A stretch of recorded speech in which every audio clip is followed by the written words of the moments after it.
Welcome back, people, to what I like to call angles and spacings for Spencerian, or something like that anyway. I might call it something different when I upload it, but either way, I've been focusing mainly on where you start the lowercase letter next to a capital. Also, am I getting the right spacing right? Have I got the right angle right when I'm handwriting Spencerian? Let me show you what I've found in this book, being this one. I thought the best place to go is go back to where I got taught Spencerian handwriting workbook. Highly recommend you get this book. You'll produce handwriting that looks like that, which is fantastic. The angles, okay. It says, what is the slant 52 degrees in Spencerian writing called? The main slant. So that means all of the letters have to be at 52 degrees. The letters, not the spacing or the upstroke, right? So all the main letters have got to be at 52. Okay. Why is it so called? Because it is the slant given to most of the main or downward strokes. So any main strokes or downward strokes, they've got to be at 52. Now, what is the slant of 30 degrees called? The connective slant. Why called the connective slant? Because the majority of the lines connecting the main or downward strokes at 52 degrees in the small letters are made on a slant of 30 degrees. So that means the connective slant, or I'm assuming, one of the 7 principles. That brings me on to the 7 principles over here. Okay, and we have 7. We have, if I can bring that down for you, we have one stroke which is straight up. We have the upward stroke, but going, it's like a bowing, like a little bow. And then we have the overstroke. So we have the understroke and the overstroke as principle 2 and 3. Point 4 is, or principle 4 is the up loop. Okay, so the upward loop and down. We have a 5th principle, which is an oval. We have a 6th principle, which is another oval, but then it goes light on the upstroke and then heavy on the downstroke. And then we have the 7th principle, which starts at the top and comes down a little bit heavy, then back on the light, forming like a little bow or a little loop at the bottom. They're the 7 principles. So we do them now anyway, so we can see what they look like. I may as well do this because then you can see it for yourselves, and then you can go, well, I've got the 7 principles now. Let's put the paper here. Should be fine. It should be fine on this book. This pen's absolutely fantastic. Let's bring it in. So we have principle number 1, which is basically a line like that. We have principle number 2, which does this, like a bow. Then we have principle number 3, which does that, which is identical. Then it comes off this one and down. Yes, I'm going to go I'm going higher like they've done over here on this side. And then we have the principle number 4, which is an oval. I can't get those thin, thick lines. It's something like that, very close to it. We have the 5, that's 1, 2, 4, 5, and then 6th principle is the oval that goes over at a slant and comes back on itself like that. Perfect. And then we have this principle, which is number 7, which does this, and you bring it in. So there's 1, 2, 3, 4, 5, 6, and 7. So you know now what the 7 principles of Spencerian is. That's a capital, that's a capital, that's a lead in for a capital, and other things. That's possibly a lead in for a capital and also lowercase as well, like lowercase h, possibly also the F as well, maybe, but we're going to get around that when it comes to between the lines type of thing with the F. Either way, they're the 7 principles. We know now what slant it has to be. So if we draw a rough circle, okay, and we're looking at 55 degrees, 52 degrees. So copper plate is 55. So 52 is going to be about, there's 55 dead on, but roughly in the center. If I draw a line between these there like that, I know that 50 to 55 is about there. So 52 is about there. Okay, so we've got to get that angle, and that to me is 52. Now we want the angle of 30. So 30 is roughly going to be about there. Yes, would you not agree? Without measuring it, of course. Okay, and if you look at where this upstroke here for the second principle is, I think it's on the same line as that. Let's put a upward stroke there. If you look at this line where that's going, I think that's almost identical to the 30. It's tough. So we've got the 7 principles, the angle, but then I'm having an issue with how to connect where to start this letter from the capital. If you go a bit further on in this explanation, you get a lot of reading to do in the book at the beginning, and you come to a page that says spacing. Somewhere, spacing, here we are. Let me read you this. What is the rule for spacing and combining small letters in words? In spaces and joining letters in words, carry the connective curve 1 and 1/4 spaces to the right of the preceding letter. Okay, sort of makes sense. Okay, which letters cannot be joined according to this rule? The A, the D, the G, and the Q, which require a connective curve to be carried 2 spaces to the right of the preceding letter in order to join to their right side. Wow, there's the A. We need it. It's going to come off. It's going to come off this A. If you look at that, we can get it in the light. Get my pen out. Try not see that there. Connection and then out. Then connection and out. So it's got quite a lot of gappage between around it.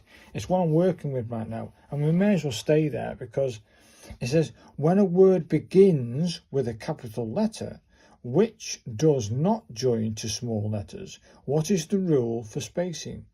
The first curve of the first small letter should begin within 1/4 of the space of the capital. Example, there it is. I was thinking on some of these letters, you like a capital C, you could come off the C, couldn't you? But a capital N finishes up here. Yeah, a capital N finishes at the top.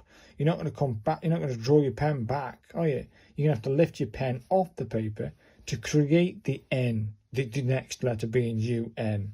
Any letter from N, you're going to have to start. Where do you start it round here? So it says there, is it 1/4? 1/4 of a space. That's tight, man. That is tight. I'm going to give that a go in a minute. Then it says, what is the general rule for spacing between words composed entirely of small letters? The first curve of the word should begin on the baseline, 1 and 1/2 spaces to the right of the final downward stroke of the preceding word. So, if you take a look at this guy as an example, right? As an example, there's the finishing stroke of this IN, and it stops there. If you look at the gappage, it's almost identical. It's in a straight line, but looking at it, it starts here, which is almost underneath that, isn't it? So anything with an upstroke at the end, if you look at this, if I start my upstroke for the next letter being at the end, if you draw a straight line down, begin it underneath it, I think I've cracked it. So let's give that a go now. Was there anything else I looked at? Shading, yeah, I looked at that. So yeah, I'm going to give a go at those things now and do a capitals. I highly recommend you get this book because it revolutionised my handwriting, and it's just an absolutely fantastic book. But let's have a go at some, let's have a capital. Let's do the capital trick. Capital B, and we'll do ball. So capital B starts with that there. Of course it does. Capital B at the top. I'm thinking about also actually the size of the capital with relation to the paper or line spacing you've got here. Do you know what I mean? So for this one, I am going to go big on it like this and go 2 lines for this. Yeah, that is a Spencerian B, and as you can see with that Spencerian B, yeah, we don't have anything from here. So, looking at what the rules I've just had, we're gonna put the upstroke with a lowercase a. Of course, we're going to be doing the overstroke to it. We're going to come back, we're going to come down, and we're going to come out, and then we're going to form the L, and then out. So we'll do that now.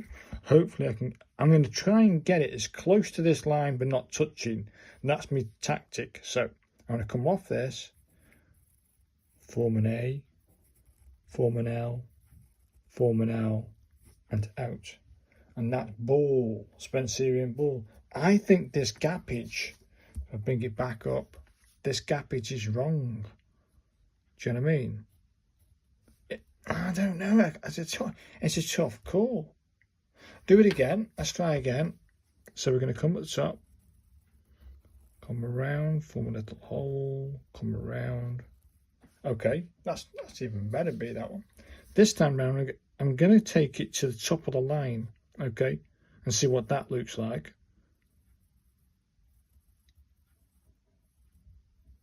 That means then this has got to go to the top, be proportionally correct. Oh, not too bad. Again, looking at that angle of the L's, I'm not getting that right. Let's try a smaller version and not try the bigger version. Let's go smaller on it. Can you see?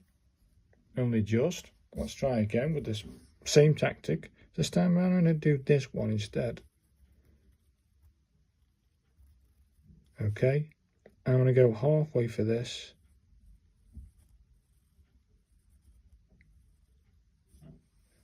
And that's not bad, is it? That's not bad. I think that spacing is about right. Let's try the other one I wanted to do. The spacing between letters and the lowercase. So let's do what was it? Yeah. I'll write Spencerian. Why not? Let's write the word Spencerian. So we'll do no capital. So we're going to do the S first. We're going to come down.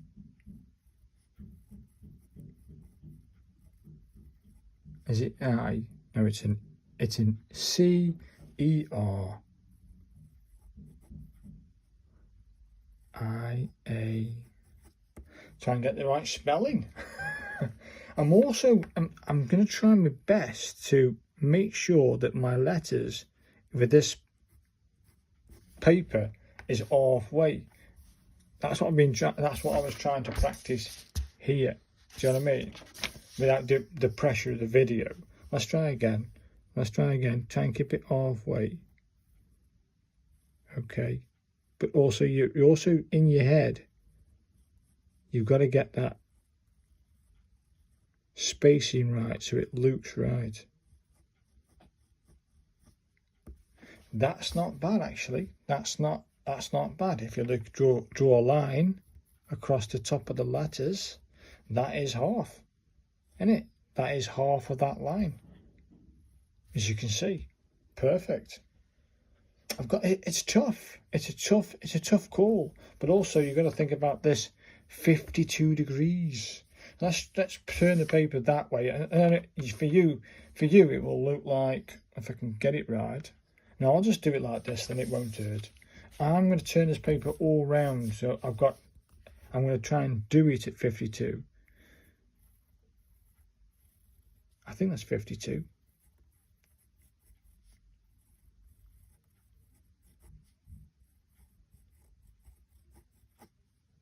I think that looks kind kind of cool.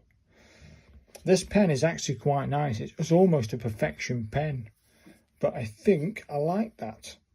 Let's try with the capital S this time, so we can practice between the thingies. So it comes up, comes down, and over. We're going to come up from this, down, over. Yeah, I'm doing a different type of C. Oh, that looks hot, mate. That looks absolutely hot. I think that spacing is about right. Yeah, if you look at the spacing between the P and the downstroke, that's almost identical. I like that. And the spacing between the letters, I'm happy. It's a tough call. The more you practice and do stuff, I think it's also give yourself a break type of thing, isn't it? Let's try one more with this upstroke. And if you get stuck with the upstroke, you're sort of doing it like that, aren't you? Yeah, that's your upstroke. But then if you're practicing it like that, when you're trying to get it to look like this and stay within the lines, this is pointless, because that does not correspond to what you're doing here if you want to keep it halfway of the line. So actually your upstroke is this then, isn't it? Yeah, if you're keeping it halfway of the line, then you're going to have to put your upstroke like this. But you could also have your upstroke like that, which is completely different to the other ones. It's a tough call, isn't it? That's it. When you get into writing and get flowing with it, you sort of get into a groove. As long as it looks good, maybe. I don't know. It's a tough choice between the right type of stroke in the right place and what you're trying to achieve. I have seen, for instance, a thing in what's it called? Antique Photo. Someone brought in a piece of paper with this beautiful handwriting, for which I clocked straight away it was Unisol. And what they did was they had a gappage between words. So between lines of text, there'd be like gaps. So let's write something. For instance, if you were writing here, I'll just write it again, it won't do it.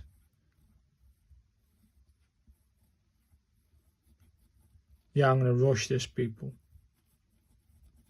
Yeah, and then you're writing again here. I'll do it again just for argument's sake.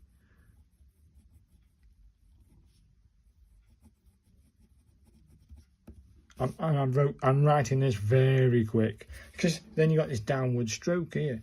If you then forget this line and write again,